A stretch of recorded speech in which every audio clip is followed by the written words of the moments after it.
Konnichiwa, y'all, and welcome to the 10 at 10. Now, this is the 10 at 10 for August 22nd of 2024. Guys, it's a countdown for Labor Day open house, September 2nd. You got to be here, guys. It's going to be a fun time. There's a lot of great plants. We're looking forward to so many people showing up. It's normally our second biggest open house of the year. It's going to be a crazy time here. We're going to make sure it's worth your while. We're going to be here from 8 a.m. to 5. We've got a food truck. We've got a college game day style podcast Sean's putting on. Come in, hop in at the maple table, be part of a podcast with us. It's going to be a fun time. Grab us for top fives. I know you'll be going around filming some stuff as well. I think you're going to be excited, and I hope you walk away with some great plants that you're really shocked and happy to find. Guys, we've been getting tons of awesome truckloads of plants from Buckholz, and guys, we got 10 of the awesome trees we got hanging out around the nursery. Now, this isn't all of them. Check for another 10 coming to that email on that list, and get ready for 10 at 10 today on Thursday, baby. We got a highly anticipated return here, guys. This is one a lot of people really enjoy. We've got Acer japonicum fairy lights.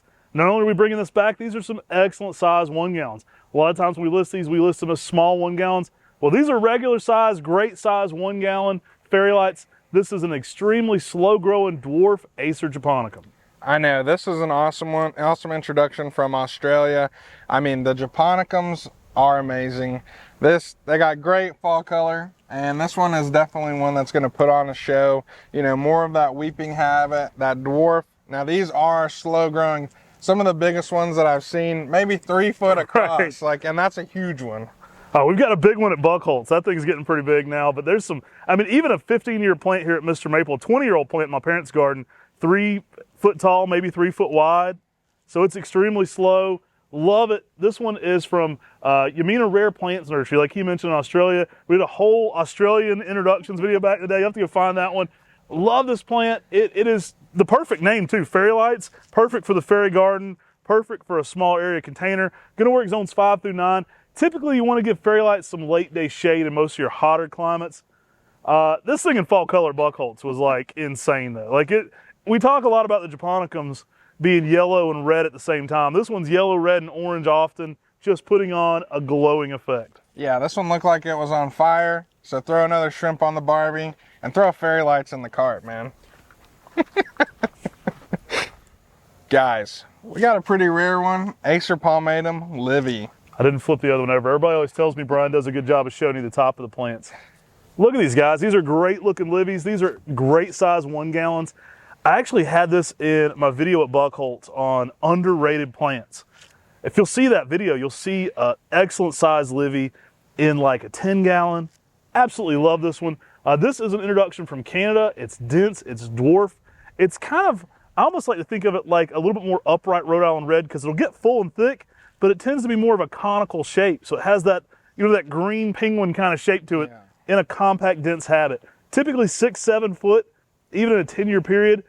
It reminds me a little bit of Macawas by how dense it gets. Like it isn't as tight as Macawa, but as these age, they tend to dense it up a good bit. Yeah, I mean, seeing a larger specimen out there that was about that 5 foot height, and just seeing how densely populated it was with those dark, deep red colors.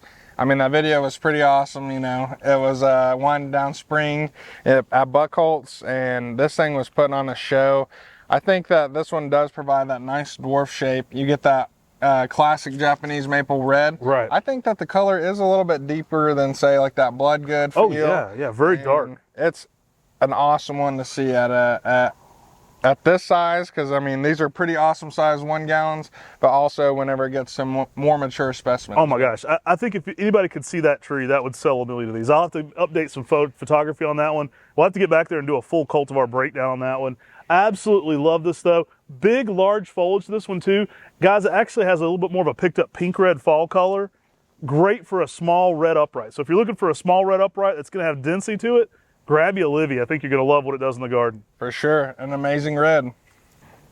All right, Corbin, what do we got next? Guys, we got Disanthus cercidifolius ina nashiki. Ah, I love this plant. This is another fun one, guys. This is a Japanese redbud hazel, and they're really fun. This one is variegated, so you get that splash variegation in it. You know, it's reminiscent of an American redbud, but they're much slower growing, much dwarfer. These are gonna work zones 5 through 9. Typically, this tree is about 4 to 6 foot tall by about 4 to 6 foot wide, even in a 10-year period. I mentioned this. I had this one on a 10 at 10 earlier this year, and I mentioned it. But I think this would be such a dope pairing with a flamethrower. Yeah. Like shorter, more compact in front of your flamethrowers. Pair this with some of your traditional, Native American red buds. I think you're going to love the comparison.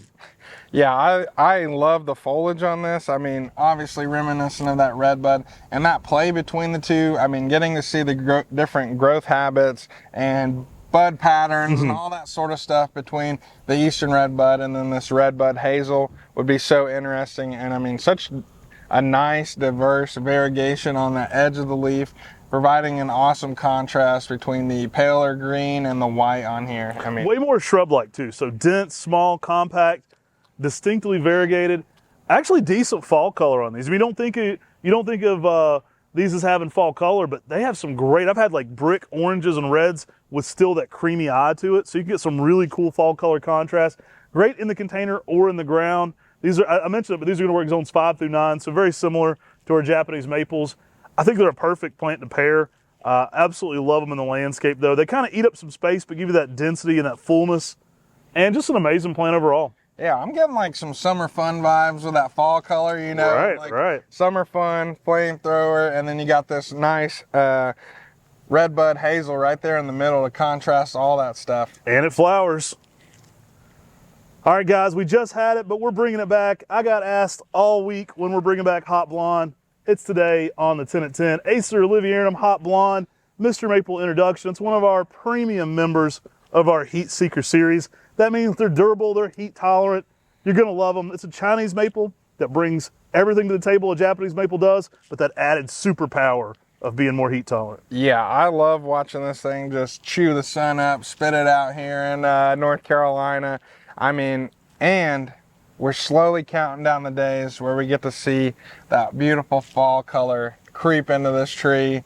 And I mean, you think it looks awesome right now with those yellows and everything. Just wait till it gets into those awesome fiery reds, because I mean, that's one of my favorite parts about this tree. All right, the fall color, definitely a key piece to this one. Very vigorous, guys. One of our fastest growing trees. Can give Sari a run for its money. Typically 1.5 foot of growth a year, not uncommon. 1 gallons, we could pot these to 3s and finish them at 3s by the end of the year. Loves it. They actually eat up the sun, so if you're giving them more heat, they tend to do even better. Hotter climates, they do tend to be faster growing. I've had great reports on this one down in Dallas, even in Fort Worth, doing great in sunlight. People are really loving this one. You'll see why people are singing its praises. We are here in August, which is at their greenest right now, so they will get even crazier yellows to them in the springtime. Typically the peak yellow, I was explaining this to somebody the other day, they actually leaf out a little greenish pink. So when they first leaf out, they're a little bit more green pink. After that first 2 weeks or so, they start to get really bright yellow, especially with sunlight. So it's not uncommon for them to have, your peak yellows kind of from, I would say, April to August. You kind of get some incredible yellows on it. After August, you start to get a little bit more green. They'll start to store a little bit of chlorophyll, then leading into incredible fall color. I've actually had it hold its fall color longer than everything else here at the nursery, which is kind of fun here in Western North Carolina because everything's dropped a leaf and you still got the hot blondes just glowing in the garden. Yeah, I think this one's cool because it's going to avoid those late frosts as well. It does leaf out later in the season and then holds that fall color a little bit longer. So you're getting a lot of bang for your buck of this tree and all the superpowers that it holds. But wait, that's not the only heat seeker today. We've got more. There's another heat seeker. What do we got, Corbin? Guys, we got hot sauce up in here, man. Hot blonde, hot sauce, same 10 at 10 coming at you. This is the premium red member of the Heat Seekers family. This is introduction by our late great friend Masayoshi Yano. Originally he listed this one as Nakahara Beni A. Now Yano-san actually personally connected with us and said, if you're gonna sell this tree, I'd love for you to put your own name on it. We said, hey, we've already got a hot blonde. He loved the plant. He said, what about putting your own name on it? We said, what about hot sauce? And Yano said, I love it. So we got his blessing to put that on there. That's how hot tamale and hot sauce got in the trade. Both selections by Yano-san. So we're bringing another member there today, that hot sauce, guys. It is slower growing than hot blonde, but it's Acer Olivium X. It's durable, it's bright red. It's gonna give you a ton of heat tolerance and a red upright Japanese maple that is super durable and I think could be one of the quintessential trees going forward for people here in the South. Yeah, I mean, one thing I love about, seeing these two trees together is really seeing maybe that hybridization in effect. This one definitely has a lot more Matsumuri style leaf when this one leans more towards a Minam, and really interesting. These two make a great combination of colors. I mean, seeing these two together is awesome.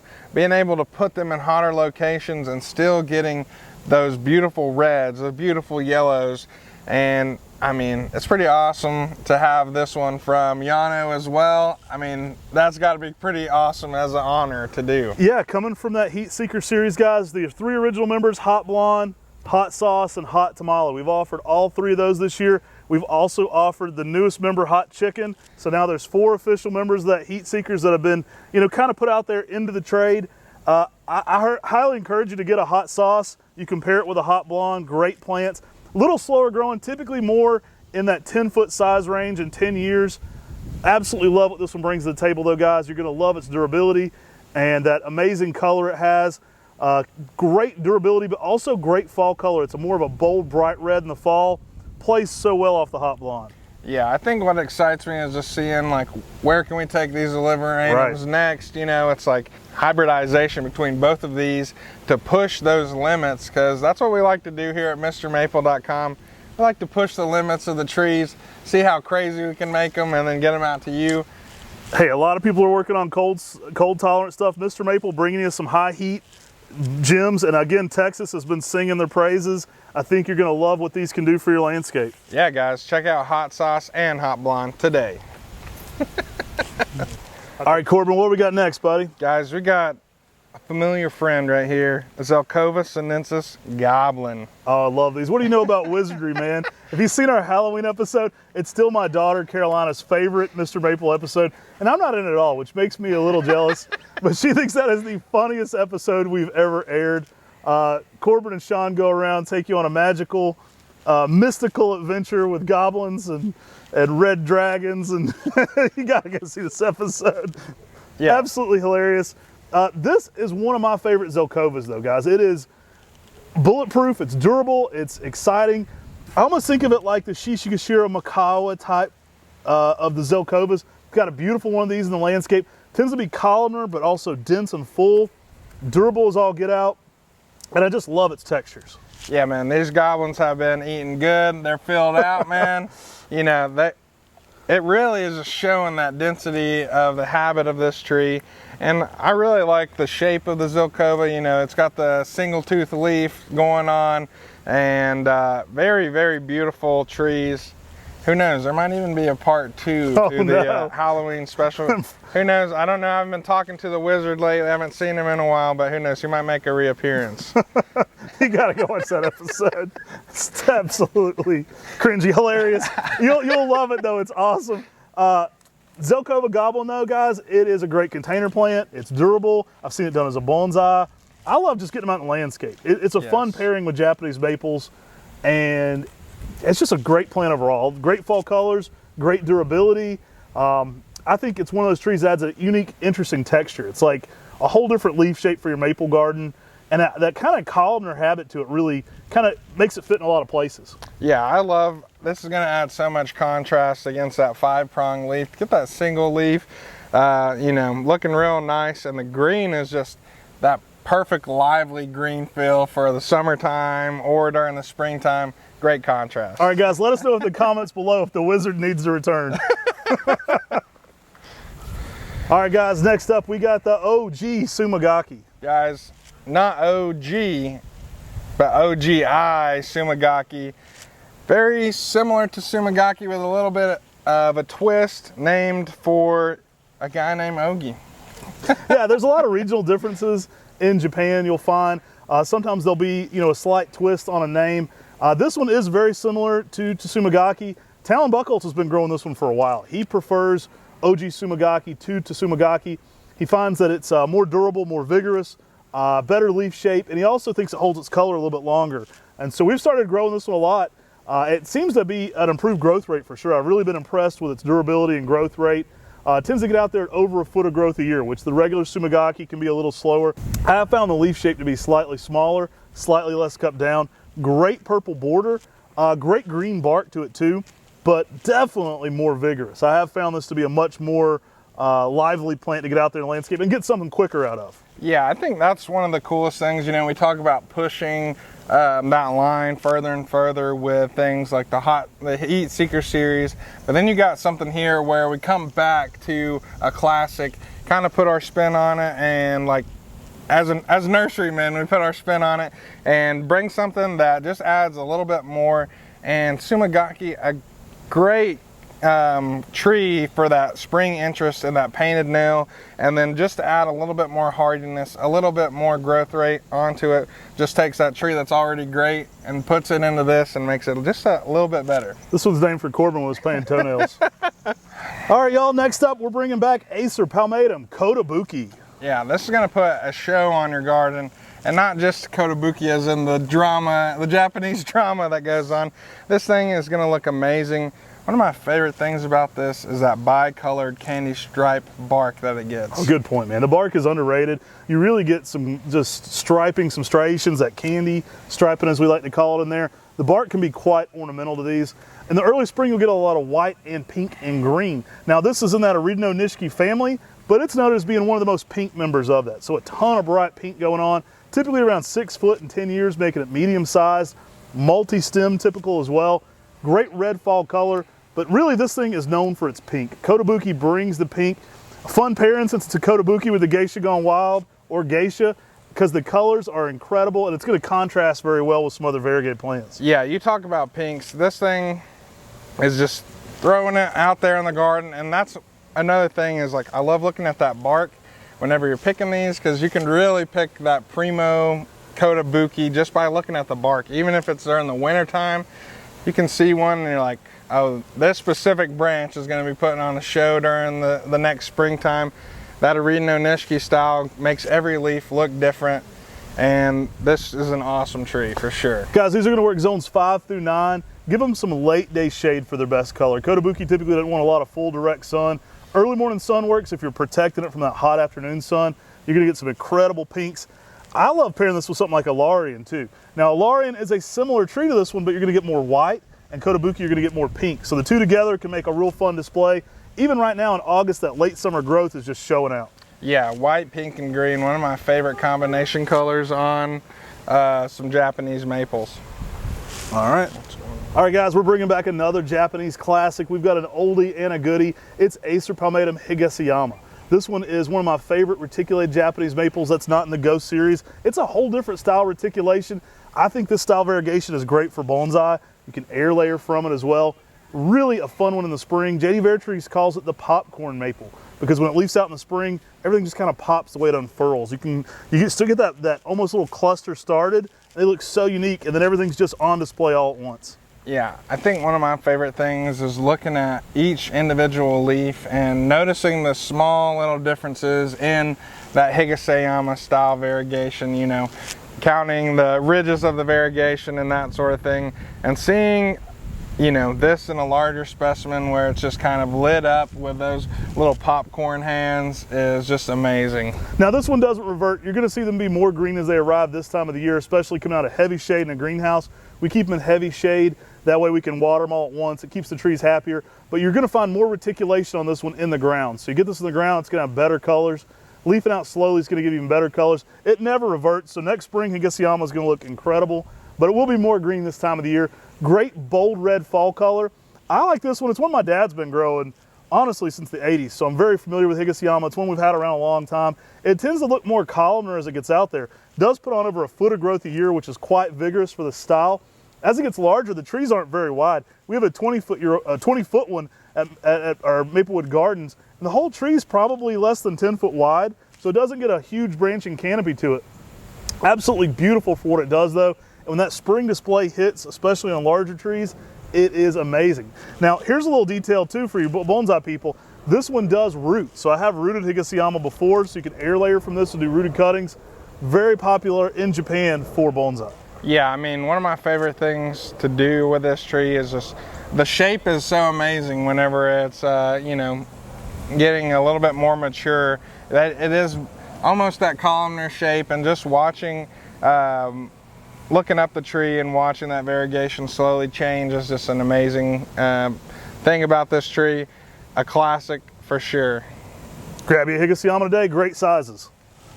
All right, we're breaking out a big boy. What do we got next, Corbin? Guys, we got Pinus Sylvestris GoldCorin. If you like Mario, maybe you have to check out this pine tree. You can go to Penny Heaven, collect your gold coins. That's always fun when you get to get the extra stuff.